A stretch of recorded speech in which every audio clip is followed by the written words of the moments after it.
లాంటి మహమ్మారి కూడా మన రాష్ట్రాన్ని పీడించిన రోజుల్లో కూడా సాకులు చెప్పలేదు, కారణాలు ఇవ్వలేదు. ఎన్నికల్లో ఏదైతే మాట చెప్పామో ఆ మాట కోసం కట్టుబడి క్యాలెండర్ ఇచ్చి మరీ ఏ నెలలో ఏ పథకం ఇస్తామో చెప్పి మరీ బటన్లు నొక్కి నేరుగా ప్రతి ఇంటికి మంచి చేశాం. చేసిన మంచి ఎక్కడికి పోదు. ఆ మంచి ప్రతి ఇంట్లోనూ కూడా ఈ రోజుకి కూడా బ్రతికే ఉంటుంది.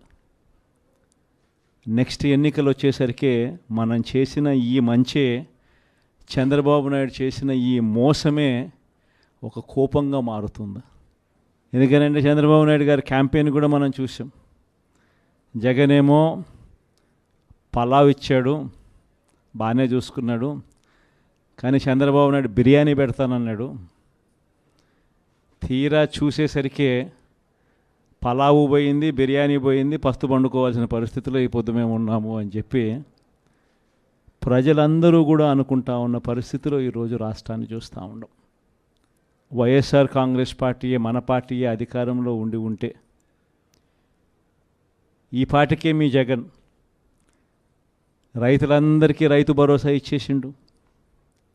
వైఎస్ఆర్ కాంగ్రెస్ పార్టీయే ఉండింటే మీ జగనే ముఖ్యమంత్రిగా ఉంటే వాళ్ళ అమ్మలందరికీ కూడా ఈ పార్టీకి అమ్మఒడి పథకం కూడా ఈ పార్టీకి అంది, వాళ్ళందరూ కూడా సంతోషంగా ఉండుండేవాళ్ళు.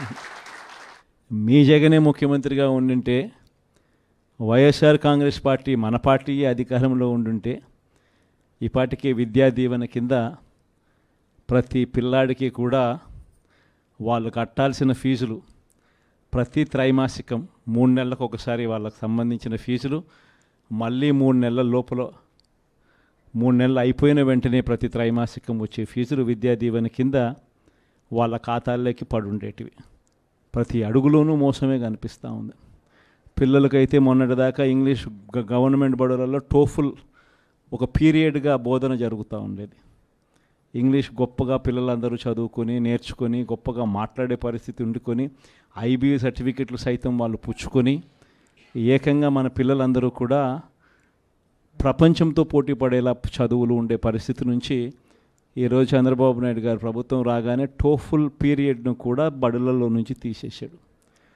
ఇంగ్లీష్ మీడియం కూడా ఎగిరిపోయే పరిస్థితులు, ఇక ట్యాబులు కూడా ఇస్తారన్న నమ్మకం కూడా లేని పరిస్థితులు. అస్తవ్యస్తంగా ఈరోజు స్కూళ్ళు కనిపిస్తూ ఉన్నాయి. గవర్నెన్స్ అయితేనేమి, డెలివరీ అయితేనేమి, ఇంటికే వచ్చి డెలివరీ అయితేనేమి అన్నీ కూడా అస్తవ్యస్తంగా కనిపిస్తూ ఉన్నాయి. లా అండ్ ఆర్డర్ అయితే పూర్తిగా రెడ్ బుక్ పాలన జరిగిపోతూ ఉంది. అసలు లా అండ్ ఆర్డర్ ఉందా లేదా అనేది కూడా నమ్మకం కూడా ఎవరికి కలగడంలా. ఇష్టం వచ్చినట్టుగా ఎవరికి గ్రామంలో కక్షలు ఎవరికి ఉన్నా కూడా వాళ్ళ కక్షలు తీర్చుకునే దానికోసం వీళ్ళు చంద్రబాబు నాయుడు గారి ప్రభుత్వం సపోర్ట్ చేస్తూ ఉండడం జరుగుతూ ఉన్నాయి. ఇంతటి దారుణంగా ప్రభుత్వంలో పరిపాలన సాగుతూ ఉంది. ఈ 5 ఏళ్ళు నేను కష్టాలు ఉండవు అని చెప్పను, కష్టాలు ఉంటాయి. మనం విపరీతంగా వాళ్ళు హెరాస్మెంట్ కూడా చేస్తారు, అది కూడా నేను చెప్తా ఉన్నా, ఉంటాయి, కాదని నేను అనడంలా. ఇన్ఫ్యాక్ట్ నా పరిస్థితి మీ అందరికీ కూడా తెలిసే ఉంటుంది. 16 నెలలు నన్ను జైల్లో కూడా పెట్టినారు. కష్టాలు ఉండవని నేను చెప్పను, అటువంటి కష్టాలు కూడా నేను చూసిన. కానీ ఏమైంది, కష్టాలు అనేటివి ఎప్పుడు ఎల్లకాలం ఉండవు. ఒక చీకటి వచ్చిన తర్వాత వెలుతురు రావడం అన్నది దేవుడు క్రియేట్ చేసిన సృష్టిలో ఖచ్చితంగా జరగాల్సిన కార్యక్రమం. కాబట్టి కష్టాలు ఎక్కువ రోజులు ఉండవు. ఒక రాత్రి వచ్చిన తర్వాత ఒక పగలు రాక తప్పదు. ఈ 5 ఏళ్ళు కూడా కళ్ళు మూసుకుంటే అయిపోతుంది. ఎన్ని కష్టాలు వచ్చినా మళ్ళీ 5 ఏళ్ళకి 2029లో మళ్ళీ మనమే వస్తాం.